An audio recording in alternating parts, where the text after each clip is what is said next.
तारीख पर तारीख। जी हां, दरअसल अरविंद केजरीवाल को अदालत से अब सिर्फ तारीख ही मिल रही है। असल में सीबीआई ने अरविंद केजरीवाल के खिलाफ आरोप पत्र दाखिल किया था, उस पर सुनवाई होनी थी।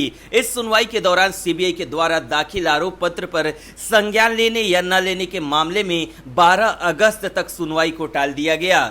कोर्ट में जैसे ही अरविंद केजरीवाल केस की फाइल आई तो जज ने देखा कि सीबीआई ने आरोप पत्र को सपोर्ट करने वाले डॉक्यूमेंट ही जमा नहीं किए हैं। दिल्ली शराब घोटाला मामले में अपनी जांच पूरी करते हुए सीबीआई ने सोमवार को केजरीवाल और अन्य के खिलाफ मामले में अपना अंतिम आरोप पत्र दाखिल किया। सीबीआई ने पहले इस मामले में एक मुख्य आरोप पत्र और 4 पूरक आरोप पत्र दाखिल किए थे, जिसमें दिल्ली के पूर्व उप मुख्यमंत्री मनीष सिसोदिया, तेलंगाना एमएलसी की कविता और अन्य को भी आरोपित किया गया है।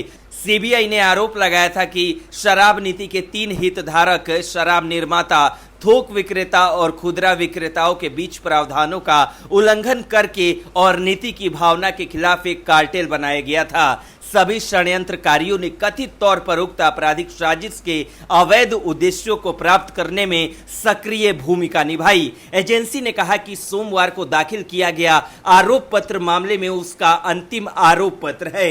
एजेंसी ने कविता के खिलाफ अपने आरोप पत्र में कहा कि टीडीपी सांसद और शराब व्यवसायी मंगुटा श्रीनिवासुलु रेड्डी ने 16 मार्च 2021 को दिल्ली सचिवालय स्थित अपने कार्यालय में केजरीवाल से मुलाकात की और उनसे राष्ट्रीय राजधानी में अपने शराब कारोबार में सहायता प्रदान करने का अनुरोध किया, ताकि उस समय बन रही आबकारी नीति 2021-22 में बदलाव किया जा सके।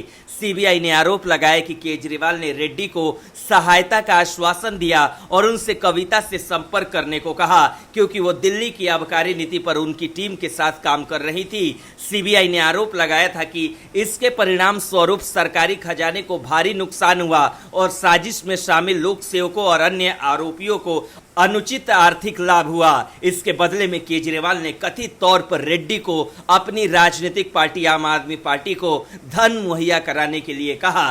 सीबीआई ने यह भी आरोप लगाया कि दक्षिण भारत के शराब कारोबार से जुड़े कुछ लोगों ने सह आरोपी विजय नायर, अभिषेक बोइनपल्ली और दिनेश अरोड़ा के माध्यम से 2021-22 की आबकारी नीति में बदलाव करने के लिए लगभग 90 से 100 करोड़ रुपए की रिश्वत दिल्ली में सत्तारूढ़ आप के कुछ नेताओं और अन्य लोक सेवकों को अग्रिम रूप से दी थी।